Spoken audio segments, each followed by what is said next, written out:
सबके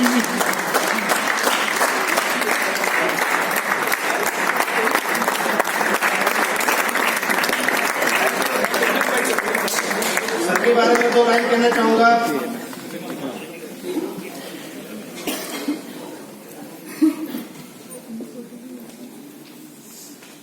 हम लोगों के दिलों के एहसास बदल कर रख देंगे, हम लोगों के दिलों के एहसास बदल कर रख देंगे, हम लोगों के खंडित विश्वास बदल कर रख देंगे। दिया अगर आपने साथ तो कसम वाहेगुरु की, हिंदुस्तान के अंदर कामयाबी का इतिहास बदल कर रख देंगे।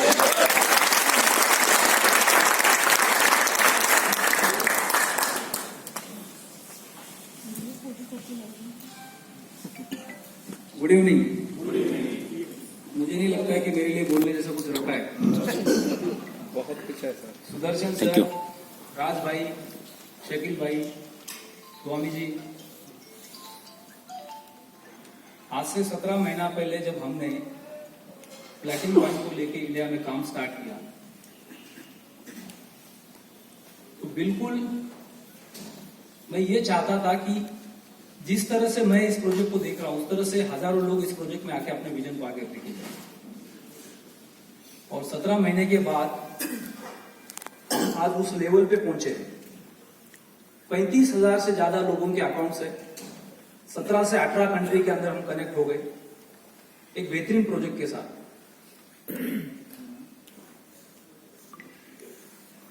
जब हमने प्लैटिनम कॉइन स्टार्ट किया तो क्रिप्टो करेंसी एक सब्जेक्ट मार्केट में बहुत तेजी से ग्रो कर रहा था। हमें सिर्फ उतना ही पता था, लेकिन क्रिप्टो करेंसी के पीछे जो उसका जो मेन हार्ट है, जो ब्लॉकचेन टेक्नोलॉजी, उसके बारे में हमें कुछ भी जानकारी नहीं है। सिर्फ हमें क्रिप्टो करेंसी के बारे में पता था, सिर्फ हमें बिटकॉइन के बारे में पता था। कल और परसों पिछले 2 दिन हम ब्लॉकचेन टेक्नोलॉजी के एक्सपो के अंदर थे, IIM लखनऊ नोएडा। पूरे देश से, कई सारे कंट्रीज से 2000 से ज्यादा लोग वहां पे थे। इस देश की टॉप सॉफ्टवेयर कंपनीज वहां पे थी, इन्फोसिस कंपनी, विप्रो कंपनी। इस देश के टॉप इन्वेस्टर्स वहां पे थे, इस देश के टॉप लीगल एडवाइजर्स वहां पे थे, कई सारे मिनिस्टर्स के वहां पे मैसेजेस थे सेंट्रल गवर्नमेंट के। ब्लॉकचेन टेक्नोलॉजी आने वाले दिनों का बहुत बड़ा सब्जेक्ट है पूरी दुनिया के लिए। अगर हमने पिछले 20 साल में इंटरनेट को नहीं समझा, आज इंटरनेट क्या है हम सब जानते हैं। अगर हमने अगले 10 साल ब्लॉकचेन टेक्नोलॉजी को अगर समझने की कोशिश नहीं की तो जैसे आज इंटरनेट हमारे लिए कॉमन सब्जेक्ट है, आज से 10 साल बाद भी ब्लॉकचेन टेक्नोलॉजी हमारे लिए कॉमन सब्जेक्ट बन सकता है। लेकिन आज से 10 साल पहले जिन्होंने इंटरनेट को समझने की कोशिश की वो आज दुनिया पे राज करते हैं। दुनिया के top 10 success stories because of internet. आज से 10 साल बाद दुनिया की टॉप 10 सक्सेस स्टोरीज नहीं आने वाली बिकॉज ऑफ ब्लॉकचेन टेक्नोलॉजी। ये अगला फ्यूचर है। सिर्फ क्रिप्टो करेंसी ब्लॉकचेन टेक्नोलॉजी पे बहुत बड़ा सब्जेक्ट नहीं है। क्रिप्टो करेंसी के अंदर हम इन्वॉल्व हो रहे हैं तो हमें ब्लॉकचेन टेक्नोलॉजी को समझना बहुत जरूरी है। आज हमारे पास इंफॉर्मेशन है, हमारे पास नॉलेज नहीं है। और इंफॉर्मेशन हमेशा जहर की तरह होता है। कोई गलत समझाता है, कोई सही समझाता है, वो दोनों चीज को हम मिक्स कर देते हैं। लेकिन नॉलेज होता है, जो नॉलेज हमें पिछले 2 दिन में मिला है। तो जो आज मीटिंग हमने ऑर्गेनाइज की 17 महीने के बाद, ये पहली मीटिंग है कि हम सबने अपने 300 रुपए पे करके हम लोग इस मीटिंग को अटेंड कर रहे हैं। क्योंकि हमें नॉलेज की तरफ जाना है। पिछले 17 महीने में हमने इंफॉर्मेशन लिया, हमने एक दूसरे के ऊपर विश्वास किया। किसी ने कहा इसलिए हमने पैसे लगाए, किसी ने हमें लालच दी इसलिए हमने पैसे लगाए। उसके नतीजे भी गलत ही होने वाले हैं, क्योंकि वो जहर था। लोगों ने हमें लालच दिए।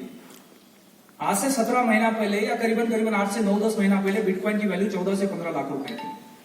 आज बिटकॉइन की वैल्यू 3 लाख रुपए तक है। लोगों ने लोगों के कहने पे 12 लाख 13 लाख की वैल्यू में बिटकॉइन खरीदी किया। आज वो 13-14 लाख रुपया 3 लाख रुपया बन गया है। बिकॉज ऑफ ओनली इंफॉर्मेशन की वजह से लोगों को नुकसान हुआ है। क्योंकि लोग आज पैनिक पोजीशन में आके वो 14 लाख रुपए के बिटकॉइन को 3 लाख रुपए में सेल कर रहे हैं। अगर लोगों के पास नॉलेज आता तो शायद उसके पास सेल नहीं करते हो। क्योंकि फ्यूचर का सब्जेक्ट है। आज से 3 साल बाद वो बिटकॉइन कितने % आपको ज्यादा रिटर्न देगा उसकी कोई आप ताकत नहीं लगा सकते, आज से उसके बारे में सोच भी नहीं सकते। सो क्रिप्टो करेंसी के अंदर कई सारी करेंसीज मार्केट में, more than 1000 genuine crypto currencies market के अंदर है। वो 1000 करेंसी में से एक करेंसी है जिसका नाम है प्लैटिन कॉइन, जिस प्रोजेक्ट के साथ हम सब कनेक्ट हो चुके हैं। और पिछले साल 1.5 साल जो हमारे पास इंफॉर्मेशन था उसमें से सही था गलत था, उसके साथ हम लोग विश्वास करके आगे बढ़े। लेकिन अब हम डायरेक्ट कंपनी के साथ कनेक्ट हो चुके हैं। 12 फरवरी को दुबई में 150 लोग गए इंडिया से, जिन्होंने कंपनी के सीईओ के साथ अपना डिस्कशन किया, कंपनी का विजन क्या है, कंपनी के फ्यूचर प्लानिंग्स क्या है, उसके ऊपर हमने डिस्कशन किया। तो कहीं बहुत सारा नॉलेज हमें वहां से मिला, जो जेन्युइन नॉलेज है, जो कंपनी के सीईओ से हमें मिला है। अब पिछले 1.5 साल में जो इंफॉर्मेशन हमारे पास में थी उसको हमें पहले तो दिमाग से बाहर निकालना है और हमें सही नॉलेज को लोगों के साथ शेयर करना है। क्योंकि बहुत सारे इंफॉर्मेशन हमारे पास थे जो कंपनी के प्रोजेक्ट के से रिलेटेड नहीं थे, जिसको हम बार बार लोगों के साथ